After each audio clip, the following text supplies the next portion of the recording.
গাজীপুরের কালিয়াকৈর উপজেলার ভাওমান টালাবহ গ্রামে বাংলাদেশ জাতীয়তাবাদী উলামা দলের উদ্যোগে শিক্ষা উপকরণ বিতরণ কার্যক্রম অনুষ্ঠিত হয়েছে।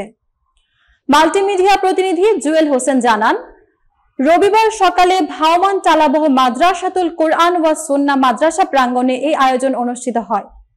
অনুষ্ঠানে সভাপতিত্ব করেন মাদ্রাসার প্রধান শিক্ষক মুদির শাইখ রবিউল্লাহ। প্রধান অতিথি হিসেবে উপস্থিত ছিলেন জাতীয়তাবাদী উলামা দলের ঢাকা বিভাগের উত্তর বাস্তবায়ন কমিটির আহ্বায়ক সদস্য আলহাজ মোহাম্মদ নুরুল ইসলাম। এ সময় তিনি বলেন, ধর্মীয় শিক্ষা হলো নৈতিক সমাজ গঠনের মূল ভিত্তি। নতুন প্রজন্মকে কোরআন সুন্নাহর আলোকে গড়ে তুলতে হলে এমন উদ্যোগ আরো বাড়াতে হবে। অনুষ্ঠানে শিক্ষক, শিক্ষার্থী ও স্থানীয় গণ্যমান্য ব্যক্তিরা উপস্থিত ছিলেন। পরে মাদ্রাসার শিক্ষার্থীদের হাতে খাতা, কলম ও অন্যান্য শিক্ষা উপকরণ তুলে দেওয়া হয়।